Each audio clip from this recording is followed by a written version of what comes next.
Bismillahirrahmanirrahim. Assalamualaikum warahmatullahi wabarakatuh. Alhamdulillah. Alhamdulillahirabbil alamin wassalatu wassalamu asrofil anbiya wal mursalin sayyidina Muhammadin wa ala alihi washabihi ajmain. Rabbi israh li sadri wa yassir li amri wahlul 'uqdatam min lisani yafqahu qawli. Halo teman-teman sekalian, sahabat yang mulia, apa kabar? Alhamdulillah, kita berjumpa lagi di dunia maya dalam keadaan sehat walafiat. Dan oleh karena itu mari kita selalu bersyukur kepada Allah atas segala karunia yang diberikan kepada kita, yang begitu banyak dan mustahil kita bisa menghitungnya. Di antaranya adalah karunia kesehatan, karunia kesempatan, karunia umur panjang yang barokah, dan tentu karunia yang paling agung adalah karunia iman dan Islam. Karena dengan keduanya itulah kita akan selamat fid dunya wal akhirah.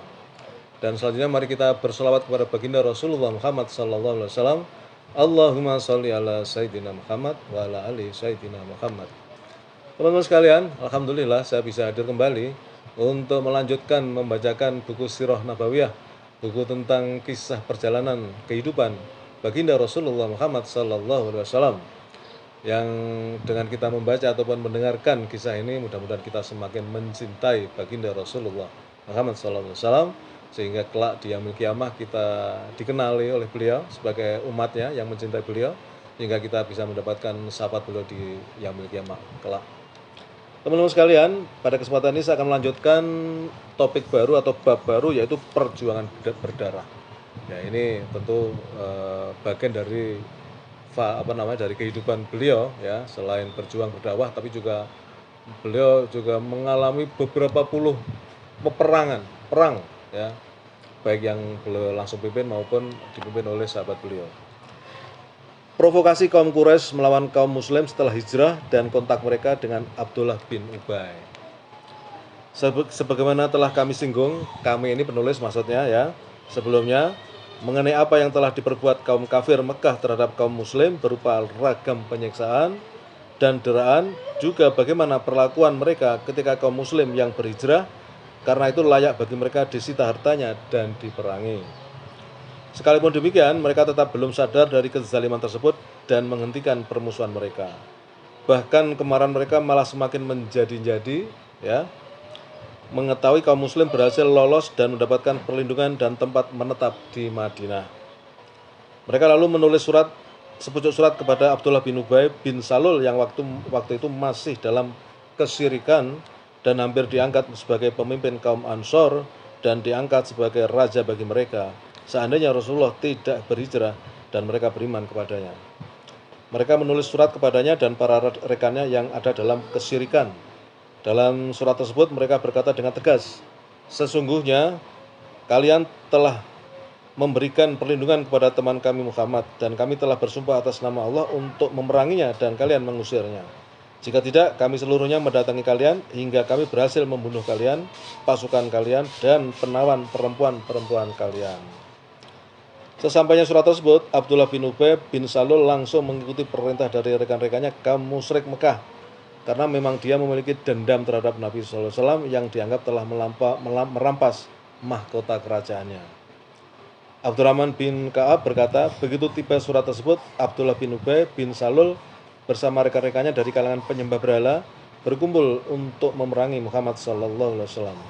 Sewaktu Nabi mendengar hal ini, beliau pergi menjumpai mereka lalu berkata, "Sungguh telah datang kepada kalian ancaman yang keras dari Quraisy, tetapi tidaklah tipu daya Quraisy itu terhadap kalian lebih besar daripada maksud kalian melakukan tipu daya terhadap diri kalian sendiri, di mana kalian ingin memerangi anak-anak dan saudara-saudara kalian sendiri." Mendengar apa yang dinyatakan Nabi SAW, mereka pun langsung bubar. Abdullah bin Ubay bin Salul mengurungkan niatnya untuk berperang ketika itu. Tatkala dia melihat semangat yang patah atau munculnya kesadaran dalam diri rekan-rekannya. Kan tetapi dia tampaknya telah berkomplot bersama Quraisy. Dia tidak melewatkan satu kesempatan pun kecuali memanfaatkannya untuk memunculkan kejahatan di antara kaum Muslim dan orang-orang musyrik. Kaum Yahudi bergabung bersamanya untuk mendukung dia melakukan hal tersebut.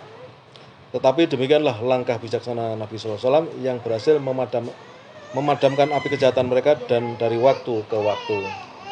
Mohon maaf teman-teman, ada cucu saya datang, agak rewel. Kemudian berikutnya mengumumkan tekad menghalang-halangi manusia dari Masjidil Haram. Suatu waktu Sa'ad bin Mu'adz berangkat ke Mekah untuk menunaikan umroh. Dia singgah di rumah Umayyah bin Khalaf di Mekah. Dia berkata kepada Umayyah, "Beri aku waktu menyendiri untuk aku dapat bertawaf di Baitullah." Maka dia keluar bersama dengan Umayyah. Pada tengah hari, Abu Jahal bertemu dengan keduanya lantas berkata, "Wahai Abu Sofyan," julukan Umayyah, "siapakah yang bersamamu ini?" Umayyah menjawab, "Ini Sa'ad." Abu Jahal lantas berkata kepada Sa'ad, "Apakah aku akan berdiam diri melihat engkau bertawaf di Mekah dengan aman, padahal engkau telah memberikan perlindungan kepada orang-orang yang keluar dari agama kami? Kalian mengklaim memberikan pertolongan dan sokongan kepada mereka. Demi Allah, seandainya engkau tidak bersama Abu Sofyan, niscaya engkau tidak akan kembali kepada keluargamu dengan selamat." Saat membalas dengan suara yang keras, "Demi Allah, jika engkau berani menghalangiku, pasti aku akan melarangmu dengan hal yang lebih keras lagi, yaitu mencegahmu melintasi jalur Madinah." Kemudian Quraisy mengancam kaum Muhajirin. Kemudian orang-orang Quraisy mengirim utusan kepada orang-orang Muslim untuk menyampaikan pernyataan mereka. "Janganlah kalian bangga bisa lolos dari kami menuju Madinah. Sungguh kami pasti akan mendatangi kalian, lalu merenggut kalian dan memusnahkan hingga ke akarnya di jantung negeri kalian sendiri." Semua ini bukan sekedar ancaman di mulut semata. Rasulullah SAW justru yakin adanya tipu daya Quraisy tersebut dan niat mereka untuk berbuat jahat. Sehingga Rasulullah SAW sering tidak bisa tidur dan terjaga atau berada dalam penjagaan para sahabatnya. Imam Muslim meriwayatkan di dalam sahihnya dari Aisyah radhiyallahu anha, dia berkata, suatu malam di awal kedatangannya di Madinah, beliau tidak bisa tidur. Beliau berkata, "Seandainya ada seorang laki-laki yang soleh dari sahabatku yang berjaga untukku malam ini, maka tatkala kami dalam kondisi demikian, terdengar gemerincing senjata." Beliau berkata, "Siapa itu?" Dia menjawab, "Aku Sa'ad bin Abi Waqqas." Rasulullah berkata lagi, "Apa yang membawamu datang ke sini?" Terbesit di hatiku kekhawatiran terhadap diri Rasulullah. Maka aku datang dan menjaganya. Beliau kemudian mendoakan kebaikan baginya lalu beranjak tidur. Penjagaan tersebut tidak hanya sebagian malam saja, tapi dilakukan secara rutin. Diriwayatkan dari Aisyah, dia berkata bahwa pada suatu malam Rasulullah SAW berada dalam penjagaan sahabatnya hingga turun ayat, "Wallahu ya'simuka minan nas," dan Allah lah yang menjagamu dari gangguan manusia. Surat Al-Maidah 67.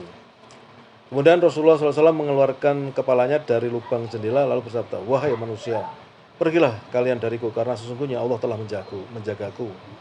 Bahaya bukan hanya sebatas mengancam diri Rasulullah SAW, bahkan seluruh kaum muslim di Madinah. Diriwayatkan dari Ubay bin Ka'ab radhiyallahu anhu, dia berkata, tatkala Rasulullah dan para sahabatnya tiba di Madinah dan dilindungi oleh orang-orang Ansor, orang-orang Arab bersepakat menghabisi mereka.